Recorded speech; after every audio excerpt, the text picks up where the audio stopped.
सिद्धार्थनगर जनपद के पथरा थाना क्षेत्र अंतर्गत चेत्रा गांव में धर्म परिवर्तन का एक मामला सामने आया है, जहां एक हिंदू बच्ची के साथ जोर जबरदस्ती करने की कोशिश करके उसका धर्म परिवर्तन करने की कोशिश की गई है। दरअसल उससे शादी कर उसे मुस्लिम बनाने का दबाव डाला गया। तो वहीं डुमरियागंज के पूर्व विधायक और हिंदू युवा वाहिनी के प्रदेश प्रभारी राघवेंद्र प्रताप सिंह अपने समर्थकों के साथ थाने पहुंचे, जहां पहुंच दोषियों के खिलाफ एफआईआर दर्ज कराया और प्रकरण में लिप्त दोषियों के ऊपर कठोर से कठोर कार्रवाई करने के लिए एसपी प्राची सिंह से भी बात की है।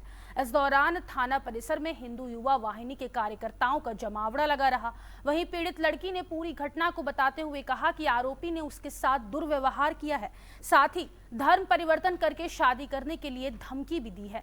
तो वहीं पीड़ित के पिता ने कहा कि थाने पर जो उन्होंने तहरीर दी थी उसको दबाव में पुलिस द्वारा बदलवा दिया गया है। वहीं इस मामले में सीओ डुमरियागंज का कहना है कि छेड़खानी धमकी का मामला जांच में सामने आया है। मुकदमा दर्ज कर आरोपी को हिरासत में लिया गया है और कार्रवाई भी अब शुरू कर दी गई है।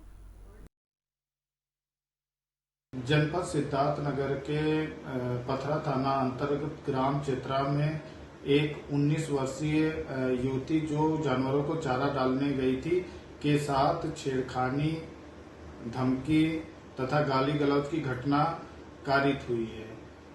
उक्त के संदर्भ में तहरीर प्राप्त हुई और उसके परिप्रेक्ष्य में अभियोग पंजीकृत कर लिया गया है। अभियुक्त सूफियान को पुलिस हिरासत में लेकर आगे की विधिक कार्रवाई की जा रही है। उक्त के अतिरिक्त कोई अन्य तथ्य प्रकाश में नहीं आया है। सर, मैं 5 बजे भैंस के घारी पे चारा, गोबर वगैरह बहुत काम रहता है, वो करने घारी पे गई 5 बजे। तो वहाँ पर सूफियान प्रधान का भतीजा है, वो पहले से वहाँ पर बैठा था।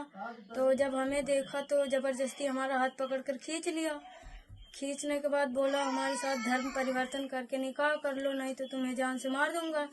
तो मैंने बोला ऐसा हम नहीं करेंगे। बोला क्यों नहीं करोगी? तो हम बोले ये सब नहीं करेंगे हम। तो बोला मतलब हमारा मुंह दबा कर हमें जमीन पर पटक दिया और ऐसा बोलने लगा कि ऐसा नहीं करोगी तो तुम्हें जान से एकदम खत्म कर दूंगा।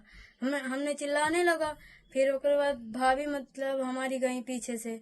भाभी जब छुड़वाने लगी तो भाभी को भी जान से मारने का धमकी दिया। सर, घर पे नहीं थे जी, हम थे चौराहे पे, छोटी सी दुकान है वहाँ पे थे। ये घटना घटने के बाद में हमारे पास फोन गया, मैं घर पे आया। लड़की रो रही थी। लड़की से मैंने पूछा, उसने आप बीती हमसे जिस तरीके से कही है कि पापा हम गए थे भैंस के चारा घास डालने, वहाँ पे पहले से सूफियान बैठा था। हमें देखा, पकड़ कर हाथ खींच लिया और हमारे साथ दुर्व्यवहार करने लगा। उसके बाद में हमारी बहू वहाँ पे पहुँची। बहू छुड़ाने के बावजूद वहाँ समझ लो हाथापाई हुआ। उसके बाद में शोर सुन के कुछ गांव के लोग बता रहे कि इकट्ठा हुए थे 2-4 लोग। ये तो हमें जानकारी ही नहीं, मैं तो था ही नहीं। उसके बाद में ये बता रही थी लड़की कि वो हमारे कहा कि अगर हमसे शादी कर लो, धर्म परिवर्तन कर लो, इसी में तुम्हारी भलाई है।